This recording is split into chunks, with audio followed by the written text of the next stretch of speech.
Welcome back, another episode. A wildfire is approaching Seattle in peril in the Station 19 episode. The firemen were observing it closely. Carina was advised by Maya to travel to work safely. Carina was to be stationed 1 mile from the fire. She was giving the fire victims voluntary care. Maya added that since she and Carina were attempting to conceive, they used Maya's eggs to implant fertilized embryos into Carina. Carina was taking pregnancy tests all the time because she was so anxious. Perhaps she completed the last one a bit too soon. The test came back negative. That, Carina decided, was it. She didn't feel like she was pregnant. Maya made the decision to have optimism. She pointed out to her spouse that the test was completed too soon. The blaze got so nasty that even Station 19 was called in because she didn't want her potential pregnant wife to be close to it. An hour after Maya and her wife's chat, they were called to the fire. The first firefighters in command preferred to be cautious. If they misjudged the flames, he didn't want to take the chance of bringing the entire armada. Fire Chief Ross made the statement that they were unable to take chances with the city. She requested additional firefighters. Andy arrived with her entire squad when she was called in.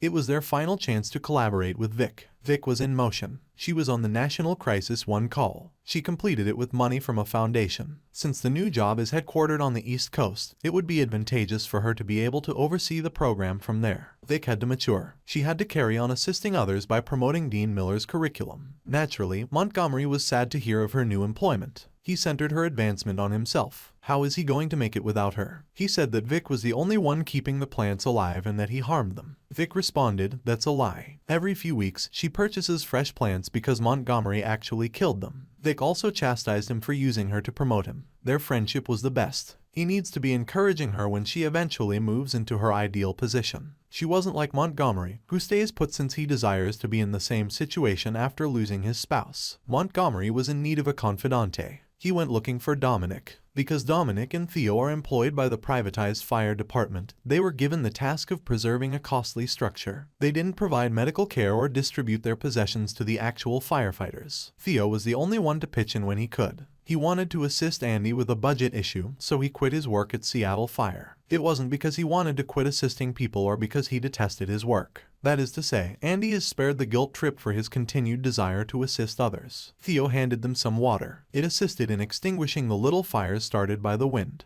The same wind that the blaze was blowing through. Fire Chief Ross brought in more firefighters since the situation outside was becoming dangerous. She contacted every former firefighter, the one who had to give up to save the money. They all arrived when she called them in. Everybody was on deck. They slept outside, close to the fire. They needed to monitor it closely. They had to sleep in confined conditions. When they awoke the next morning, they witnessed the fire expand. It was now closer than previously. Every firefighter was extinguishing tiny fires. Theo shoved his companion aside as he saw they were going to be hit by a big tree branch that was falling. In the end, Theo was hit by it. He needed to be rescued by the firemen. When the branches fell on him, it shattered a few things, so they had to remove them. Theo needed to be evacuated by medevac. Before he was put onto the helicopter, he made an attempt to speak with Vic. He didn't have to say anything, she assured him. They can have a conversation after he is back on his feet, since he will get better. Carina took a second pregnancy test in the interim. It revealed to her that she was expecting. After trying for a child for the past couple of years, she is now finally pregnant. She desired to communicate with Maya. Bring the good news to Maya. Maya would never understand. Andy and Maya had gone in search of a wounded Marine. He was trying to get someone to hear him blowing on a whistle. Until the fire started to spread, the ladies followed the sound. It isolated Maya from the outside world. She is stuck inside that flaming circle. Andy is also unable to enter to save her. They could thus lose Maya. For more videos, subscribe.